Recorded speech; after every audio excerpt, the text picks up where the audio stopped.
जय हिंद, जय भारत।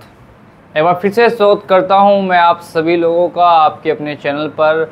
और मैं सबसे पहले तो आप सभी सब्सक्राइबर्स का बहुत बहुत धन्यवाद करना चाहूँगा। टोटल 1 लाख सब्सक्राइबर्स आप लोगों की वजह से आज के इस दिन हमारे कंप्लीट हो चुके हैं। आज के इस वीडियो में हम लोग बात करेंगे नोटिस के बारे में। अगर आपने भी किसी लोन एप्लीकेशन से या फिर ऑनलाइन लोन या बैंक से लोन या क्रेडिट कार्ड का लोन ले रखा है और अगर आपने उसे डिफ़ॉल्ट कर दिया तो कौन कौन से ऐसे नोटिस है जो आपके घर पे आ सकते हैं या आपके ईमेल पर कंपनी, लोन कंपनी या बैंक वाले भेज सकते हैं।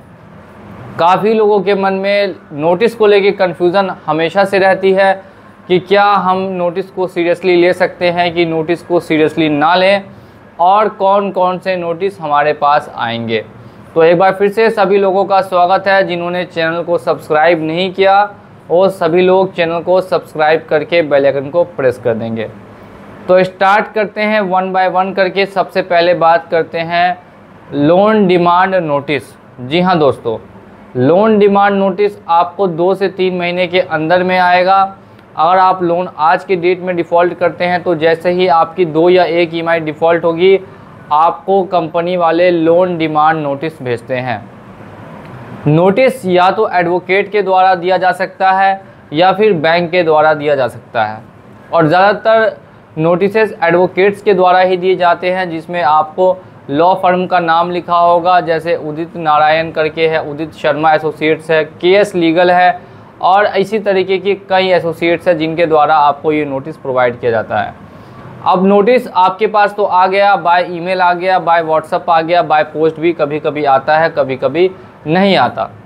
जैसे ही नोटिस आपके पास पहुंचा अब आपके मन में कन्फ्यूज़न हो जाती है कि क्या सर हम इस नोटिस का रिप्लाई करें या फिर नोटिस का रिप्लाई नहीं करें। तो मेरी पॉइंट बाय पॉइंट सभी बातों को ध्यान से सुनेंगे। अगर आपने पहले ही एक नोटिस उन्हें ऑलरेडी दे रखा है या एक्सटेंशन के लिए कुछ भी आपने कंपनी को भेज रखा है, ईमेल वगैरह कर रखा है, तो अगर आपको लोन डिमांड नोटिस फिर भी ये लोग भेज देते हैं कि भाई नहीं आपको लोन पूरा पेमेंट करना पड़ेगा, तो आप इसका रिप्लाई करवा सकते हैं। इसमें कहीं से कोई दिक्कत वाली बात नहीं है। आप इसको रिप्लाई करा सकते हैं, या तो एडवोकेट के द्वारा करा सकते हैं या खुद से कर सकते हैं, या फिर हमारे द्वारा भी आप करवा सकते हैं। हमारा नंबर ऊपर में दिया गया है। नेक्स्ट अगर हम लोग बात करते हैं लोन रिकॉल नोटिस। जी हाँ दोस्तों, नंबर 2 पे आता है loan recall notice. Loan recall notice अगर आप देखिए, मैं बता रहा हूँ, लोन डिमांड नोटिस का आपने अगर रिप्लाई नहीं किया किसी कारणवश तो कोई दिक्कत या घबराने वाली बात नहीं आती है। सेकेंड नोटिस आपको मिलता है जिसका नाम होता है लोन रिकॉल नोटिस। अब इन दोनों में से किसी एक नोटिस का भी आप रिप्लाई करते हैं तो आपका काम हो जाएगा।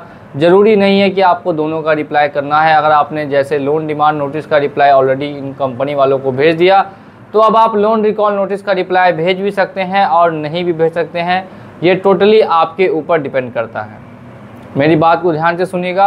अगर आपने एक नोटिस का रिप्लाई भेज दिया तो दूसरे का आप भेजिए या ना भेजिए, कोई फ़र्क नहीं पड़ने वाला है। इसके बाद हम लोग बात करते हैं दोस्तों सेक्शन 25। सेक्शन 25 का नोटिस या सेक्शन 138 का नोटिस। अगर आपने ECS ऑन रखा है तो ज़्यादातर चांसेस है कि सेक्शन 25 का नोटिस आ जाए या सेक्शन 138 का नोटिस आ जाए, अगर आपने चेक दिया है और चेक बाउंस हुआ तो।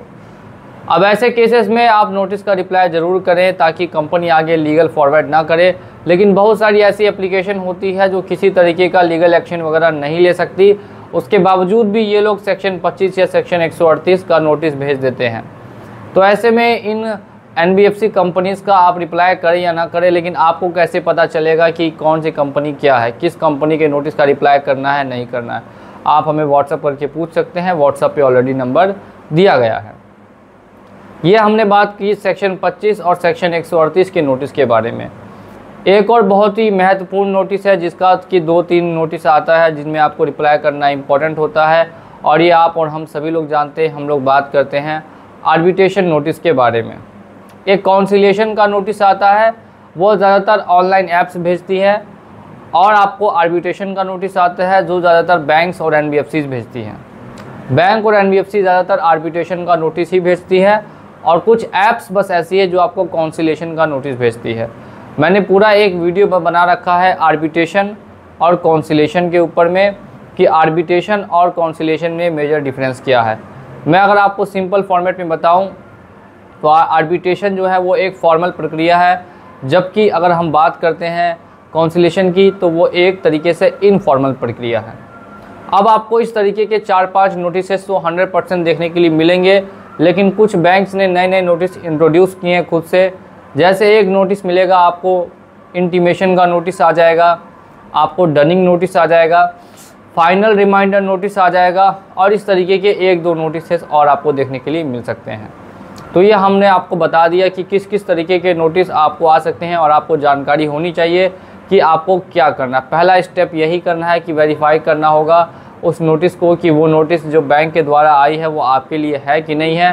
तो आप ये वेरिफिकेशन कैसे करेंगे, ये आप खुद से कर सकते हैं। आप अपना उसमें लोन आईडी मैच कर लेंगे, अपना नाम मैच कर लीजिए, पता चल जाएगा कि वो नोटिस आपके लिए आया है या फिर नहीं आया है। नोटिस का कितने दिनों में रिप्लाई करना चाहिए, अगर आप चेक करेंगे तो नोटिस के ऊपर जो डेट लिखी होगी और जिस डेट को आपको नोटिस मिला वो दोनों डेट अलग अलग होती हैं। जैसे 20 मार्च को नोटिस अगर निकलता है तो हो सकता है आपको 25 मार्च को मिलेगा। तो अब कंपनी तो बोलती है 7 दिन से 14 दिन के अंदर में रिप्लाई करने के लिए, लेकिन ऐसा ज़रूरी नहीं है। जिस दिन अगर आपको नोटिस मिला है उससे आप 14 दिन के अंदर में भी रिप्लाई कर सकते हैं। अब अगर नोटिस ही आपको लेट से मिला तो आप रिप्लाई पहले कैसे भेजेंगे। तो ये सिंपल सी बात है, आप इस चीज़ को मेंशन करके रिप्लाई करा सकते हैं, इसमें कोई भी दिक्कत या कोई भी प्रॉब्लम आपको नहीं आएगी। इसके साथ साथ वीडियो देखने के लिए बहुत बहुत आप सभी लोगों का धन्यवाद। मिलूंगा अगले वीडियो में बहुत ही जल्द। जय हिंद, जय भारत।